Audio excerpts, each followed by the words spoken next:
नमस्कार दोस्तों, स्वागत है आपका इस वीडियो में। आज के इस वीडियो में आप सभी लोगों से मैं बात करने वाला हूँ एक ऐसे विषय पे जो कि काफ़ी लोग जो है वो जानना चाहते हैं इसके बारे में, और वो है कि जो सीआरपीएफ है उसमें जो प्रमोशन है वो किस तरीके से है। यानी सिपाही से आगे किस तरीके से कितने दिनों में प्रमोशन होता है, और वही सब इंस्पेक्टर से आप कहाँ तक दो कौन सी लास्ट रैंक है वहाँ तक जा सकते हो। और वहीं मान लीजिए कि असिस्टेंट कमांडेंट से अगर कोई बंदा अगर भर्ती होता है तो वो कौन सी रैंक तक जा सकता है। तो सबसे पहले सिपाही से शुरू करता हूँ मैं कि अगर कोई आज के टाइम में सिपाही बनता है तो वो लगभग अपनी पूरी सर्विस अगर 60 साल तक करता है तो वो इंस्पेक्टर तक आराम से पहुँच सकता है।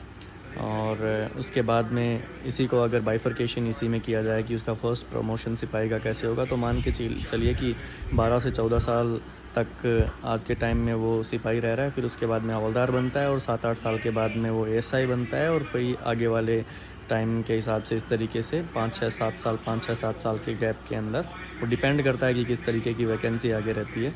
उस तरीके से यूँ मान के चलिए 60 साल की अपनी पूरी की पूरी अवधि के दौरान अगर सेवा काल उसका जो रहता है तो वो इंस्पेक्टर तक आराम से जा सकता है। और वहीं मान के चलिए कि अगर सब इंस्पेक्टर के रैंक पे अगर कोई व्यक्ति भर्ती होता है तो वो जो है लास्ट रैंक कौन सी जा सकता है। तो देखिए, अभी जो सीआरपीएफ में है जो प्रमोशन है वो ठीक ठाक है।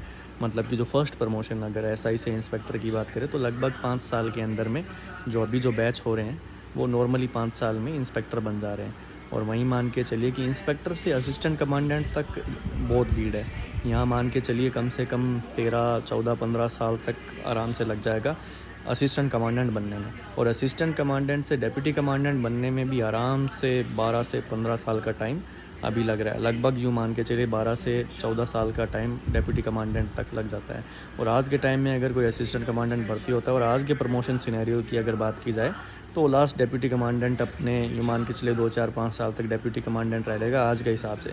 अब आगे मान के चलिए अगर फोर्स आगे बढ़ती है, अगर नए जो पोस्ट है डिप्टी कमांडेंट की, यानी कि अगर बटालियंस नई रेज़ होती है तो उसके हिसाब से पोस्ट भी बढ़ेगी और प्रमोशन धीरे और तेज़ इस तरीके से चलता रहता है। कोई समय था जब अगर कोई सब इंस्पेक्टर अगर सीआरपीएफ में भर्ती होता था तो वो कमांडेंट तक तो पहुंचता था, और अगर जल्दी अगर नौकरी लग गया है तो वो डीआईजी तक भी पहुंच जाता था। और ऐसे ऐसे एग्जांपल है कि आईजी तक भी सीआरपीएफ में सब इंस्पेक्टर है वो आईजी तक भी बने हुए हैं। और उसके बाद में अगर कोई असिस्टेंट कमांडेंट अगर आज भर्ती होता है तो जो मतलब प्रमोशन यूँ मान के चलिए कि हर काडर में स्लो ही है।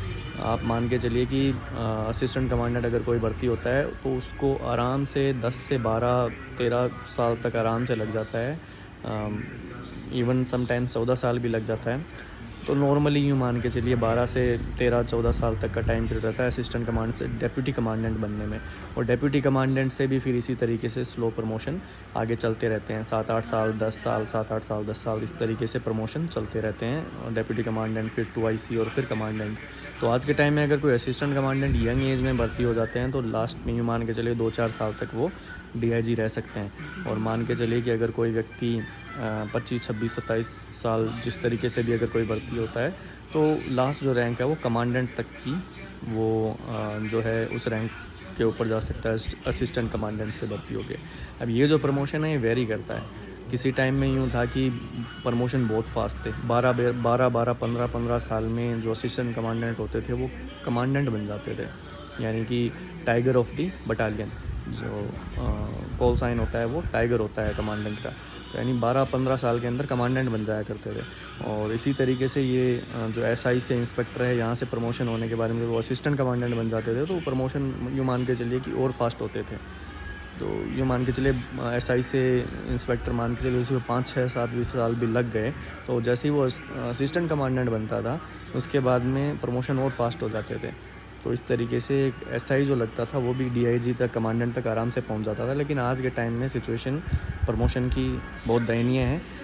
जो प्रमोशन है वो बहुत स्लो है, और एसआई ज़्यादा से ज़्यादा असिस्टेंट कमांडेंट रह लेगा और लास्ट के अंदर में थोड़ा 5-6 साल जो भी जिस हिसाब से रहेगा आज के हिसाब से डिप्टी कमांडेंट तक पहुंच सकता है। तो ये रहा प्रमोशन का पूरा वीडियो। मैं आशा करता हूं कि आपको ये वीडियो इन्फॉर्मेटिव लगा होगा, और अगर आपने इस वीडियो से थोड़ा बहुत कुछ आपको प्रमोशन से रिलेटेड सीआरपीएफ में अगर जानकारी मिली है और वीडियो अच्छा लगा है, जानकारी अच्छी लगी है, तो वीडियो को लाइक कर दीजिए और चैनल को भी सब्सक्राइब कर लीजिए ऐसे और वीडियोज़ पाने के लिए। और बेल आइकन है उसको प्रेस कर दीजिए ताकि आपको नोटिफिकेशन मिलता रहे। Thank you so much.